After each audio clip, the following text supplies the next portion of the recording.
கேப்பை மாவு வச்சு குலோப் ஜாமுன் எப்படி செய்கிறதுன்னு பார்க்கலாம். பேக்கெட்டில் உள்ளதை செய்யாமல் அதுக்கு வந்து நமக்கு கேப்பை மாவு தேவை. கேப்பை மாவு தேவையான அளவு, அதாவது உங்கள் ஃபேமிலியில் உள்ள குவான்டிட்டிக்கு ஏற்ற மாதிரி நம்ம எடுத்துக்கணும். நான் 1 டம்ளர் எடுத்திருக்கேன். அதை ஒரு பாத்திரத்தில் எடுத்து தேவையான அளவு உப்பு போட்டு தண்ணி ஊற்றி நம்ம ரொட்டி சுடுவோம்ல, கேப்பை ரொட்டி, அந்த பதத்துக்கு நம்ம அந்த மாவை பிசைஞ்சிட்டு சின்ன சின்ன உருண்டையாக, அதாவது நம்ம பால் கொழுக்கட்டைக்கு செய்கிற மாதிரி சின்ன சின்ன உருண்டையாக உருட்டுவோம்ல, அந்த மாதிரி உருட்டி ஸ்டீமரில் வைக்கலாம். அப்படி இல்லைன்னா இட்லி குண்டாவில் வச்சு அந்த பால்ஸ் எல்லாத்தையும் நம்ம என்ன பண்ணிக்கணும்னா வேக வச்சு எடுத்துக்கணும். இது வந்து ஒரு 10 மினிட்ஸ் ஆகும். ஏன்னா கேப்பை மாவு வேகிறதுக்கு கொஞ்சம் லேட் ஆகும்ல. நீங்கள் பால்ஸை வந்து சின்னதாக பண்ணிக்கலாம், உங்கள் சைஸ்க்கு ஏற்ற மாதிரி பண்ணிக்கலாம். கிட்ஸு லைக் பண்ணுறாங்களா அந்த மாதிரி ஷேப்பில் நீங்கள் வந்து பண்ணிக்கலாம்.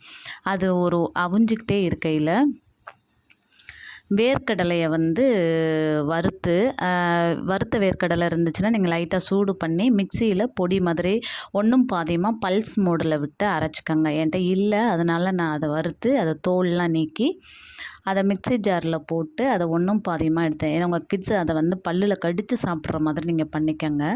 அதை ரெடி பண்ணி வச்சுட்டு அதுக்கப்புறம் ஒரு கடாயில் வெல்லம் இல்லைன்னா நாட்டு சர்க்கரை அது போட்டு நல்லா காய்ச்சணும். அதாவது நீங்கள் வந்து அந்த வெல்லம் வந்து பாகு பதத்துக்கு எதுவுமே வர தேவையில்லை. வெல்லம் நல்லா கரைஞ்சி அந்த தண்ணி கொதிச்சாலே போதும். அந்த பதத்துக்கு வரவும் அதை வந்து நல்லா வடிகட்டிடணும். பிகாஸ் வெல்லத்தில் வந்து தூசு, கல், மண் அதெல்லாம் இருக்கும். நல்லா கொதித்த உடனே நீங்கள் என்ன பண்ணணும், ஒரு பாத்திரத்தில், அதாவது இந்த குலோப் ஜாமுன்லாம் போடுற அந்த கேப்பை குலோப் ஜாமுனை போடுற பாத்திரத்தில் வந்து வடிகட்டி அதை கொஞ்சம் லைட்டாக வெது வெதுன்னு இருக்கிற மாதிரி எடுத்து வச்சுக்கணும். பாருங்கள், இது வந்து நல்லா கொதிக்குது. நான் பாகுப்பதம் எதுவுமே எடுக்க தேவையில்லை. இது வந்து நம்ம அந்த கேப்பையில் செஞ்சுருக்கிற அந்த உருண்டை வந்து அதில் நல்லா சோக் ஆகும்போது இது நல்லா நம்ம வாயில் போகும்போது நல்லா மெதுவாக இருக்கும். அதுக்காகத்தான். இது பாருங்கள், தூசி இருக்குது பாருங்கள். அதனால தான் அதை வந்து வடிகட்ட சொல்கிறேன். இல்லைன்னா அதை சாப்பிடும்போது கல், மண், தூசு இருந்துச்சுன்னா நம்ம பல்லில் கடிபடும். அதுக்கப்புறம் நம்ம அவிச்சு வச்சுருக்கிற அந்த கேப்பை உருண்டை இதுக்கு இடையில் அது ரெடி ஆயிடுச்சு. அதை பாருங்கள், நான் அடுப்பில் வச்சு அதை அவிச்சோன்னா அதோட கலர் வந்து பிளாக் கலரில் மாறிடுச்சு பாருங்கள். கேப்பையில் நம்ம எது செஞ்சாலும் அது வந்து பிளாக் கலரில் மாறிடும். பிகாஸ் அதில் இருக்கிற அந்த சத்துனால. இதில் கால்சியம் வந்து நிறைய இருக்குது. அந்த பால்ஸ் எல்லாம் இந்த காய்ச்சி வச்சுருக்கிற வெள்ளை தண்ணிக்குள்ளே போடணும். அது வந்து நல்லா முங்கணும். முங்கும்போது எப்படி நம்ம வந்து குலோப் ஜாமுனை போடும்போது அந்த சீனி பாகுக்குள்ளே போகும்போது அது வந்து நல்லா முங்கும்போது இன்னும் சாஃப்ட் ஆகும்ல, அதை மாதிரி தான் இதையும் இந்த பால்ஸையும் எடுத்து ஒன்று ஒன்றா என்ன செய்யணும், நம்ம போட்டு அதை ஊற வச்சிடணும். ஊற வச்சுட்டு இப்போ நம்ம வந்து வேர்க்கடலை அரைச்சி வச்சுருக்கோம்ல, வேர்க்கடலை பல்ஸ் மோடில் போட்டு ஒன்றும் பாதியமாக எடுத்து வச்சுருக்கோம்ல, அதையும் அதில் கொட்டி விட்டுறணும். உங்கள் கிட்ஸு வந்து நல்லா கடித்து சாப்பிடுவாங்க அப்படின்னா நீங்கள் முழுசாக போடலாம். இது வந்து உங்களோட ஆப்ஷன் தான். இல்லை ஒன்றும் பாதியமாக அடித்து போட்டால் இன்னும் கொஞ்சம் நல்லாயிருக்கும்.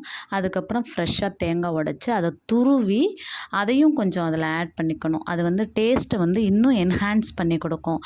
இந்த கேப்பையோட அந்த தேங்காய், அந்த வேர்க்கடலெல்லாம் சேரும்போது இன்னும் ரொம்ப டேஸ்ட்டாக இருக்கும்.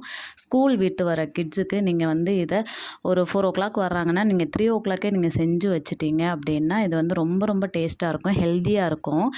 பெண் குழந்தைங்களுக்கு இந்த மாதிரி நீங்கள் வந்து இப்போ இருந்தே இந்த மாதிரி ஹெல்த்தியான ஸ்நாக்ஸை பழக்கும்போது பின்னாடி அந்த கர்ப்பப்பை பிரச்சனைகள், எலும்பு, அந்த குறுக்கு வலி, பீரியட்ஸ் டைம் வர எந்த பெயினுமே இல்லாமல் நல்லாயிருக்கும். இது ஒரு ஹெல்த்தியர் ஆப்ஷன் தான். அந்த குலோப் ஜாமுன் வந்து மைதா மாவில் பண்ணுறது, மைதா மாவு, பால் பவுடர். ஆனால் நம்ம இது வந்து கேப்பை மாவில் பண்ணுறோம். இதில் கால்சியம் சத்து, குழந்தைகளுக்கு தேவையான இதில் சேர்க்குற ஒவ்வொரு பொருளும் கேப்பை, வெல்லம், தேங்காய், வேர்க்கடலை, ஒவ்வொரு பொருளும் உடம்புக்கு வலு சேர்க்கக்கூடியது. இந்த வேர்க்கடலையும் தேங்காயும் சேரும்போது உடம்புல வலு சேரும்.